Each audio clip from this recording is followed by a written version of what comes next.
आत्मीय भाइयों एवं बहनों, पुस्तक युग की पुकार अनसुनी न करें। लेखक पंडित श्री राम शर्मा आचार्य। विषय विभूतियों को शतपथगामी बनना पड़ेगा। पृष्ठ 109 से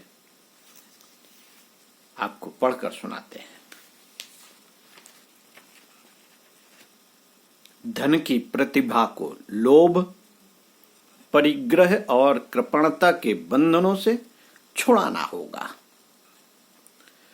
धनी भी एक कलाकार है, भले ही वह कलाकारिता उचित हो या अनुचित, पर उसे स्वीकार तो करना ही पड़ेगा। जिन दिनों 90% लोग जीवन निर्वाह की मूलभूत आवश्यकता जुटाने के लिए दैनिक आवश्यकता भर पूरी नहीं कर पाते, उन दिनों किसी का धनी, अमीर, मालदार बन जाना समुचित, सचमुच किसी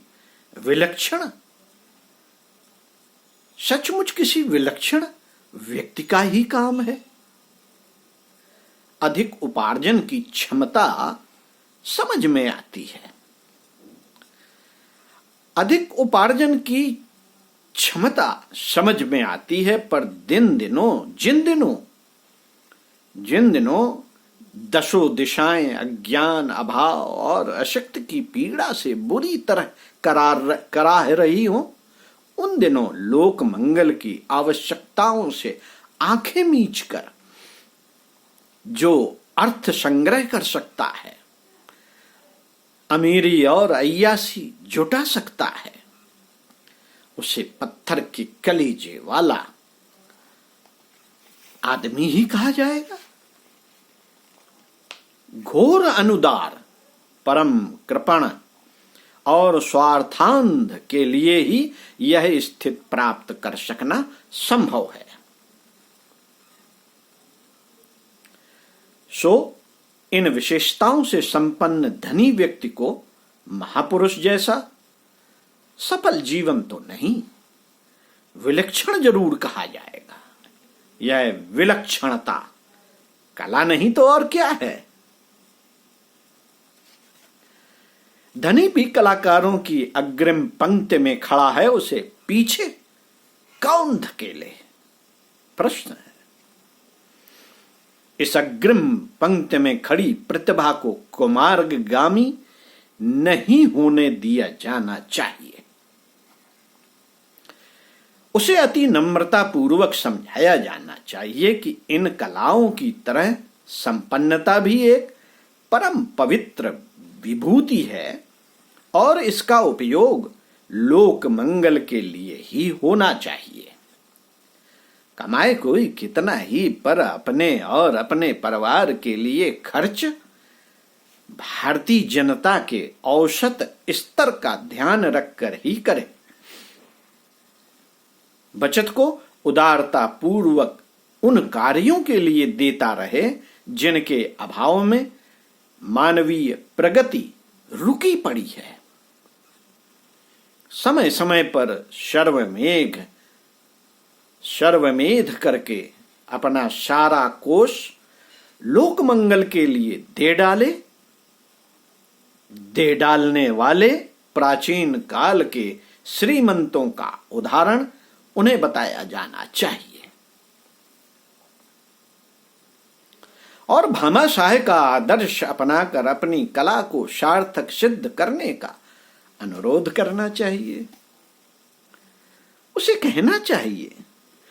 कहना चाहिए कि अमीरी और विलासिता का ठाट बाट वाला जीवन अब अगले दिनों प्रशंसा या प्रतिष्ठा का आधार नहीं रहेगा, वरन जनता का रोष ही उभरेगा। बिना बेईमानी के कमाया हुआ ही सही, पर जो पीड़ित मानवता की कराह को अनसुनी कर निष्ठुरता और कृपणता के साथ जो जमा कर रखा है वह अवांछनीय अवांछनीय ही कहा जाएगा। अगले दिनों ऐसे संग्रही जनता की अदालत में अपराधियों की तरह खड़े किए जाने वाले हैं। आध्यात्मिकता और धार्मिकता तो अनादिकाल से परिग्रह को, संग्रह को 5 प्रधान पातकों में गिनती रही है।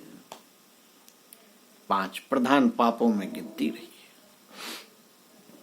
अब समाज की भावनाएं भी उस संबंध में अधिक उग्र हो चली हैं।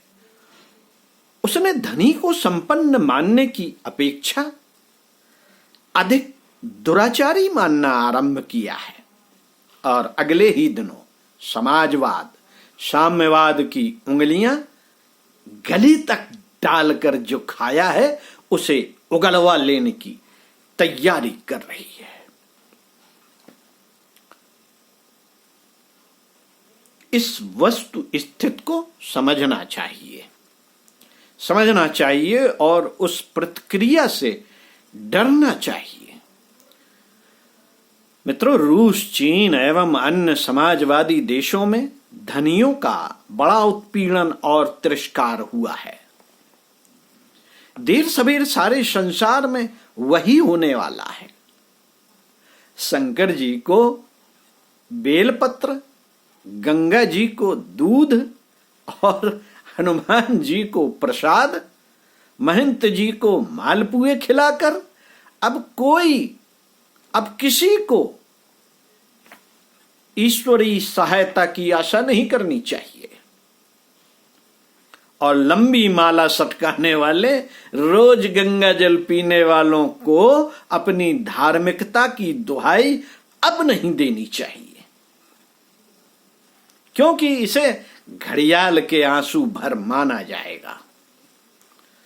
अधिक उपार्जन कर सकने वाले कलाकार की सदाशयता केवल इस कसौटी पर कसी जाएगी कि उसने व्यक्तिगत उपयोग के लिए न्यूनतम अंश लेकर शेष को लोक मंगल के लिए उदारता पूर्वक दिया या नहीं।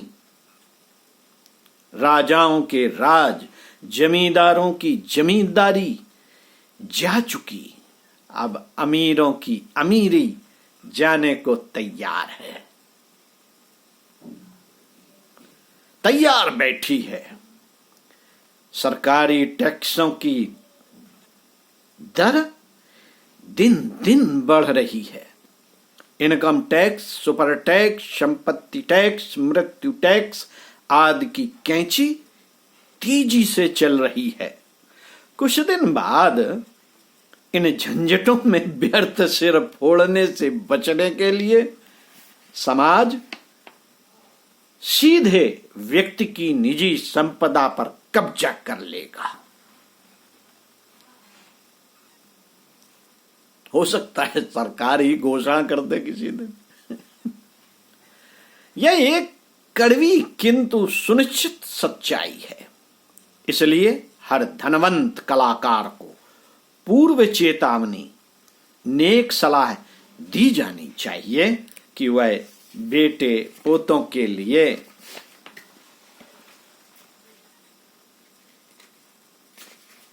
दौलत जमा न करे, अमीरी का ठाट बाट न जुटाए, सोने चांदी की सलाखें जमीन में न गाड़े और तिजोरियां भरने के फेर में न रहे। इस व्यर्थ प्रयास में उसे सुख नहीं, दुख ही मिलेगा। इस फेर में वह प्रशंसा का नहीं, भर्त्सना का पात्र है। पंडित श्री राम शर्मा आचार्य उन्हीं के विचारों को अगले वीडियो में पढ़ के सुनाएंगे। ओम शांति।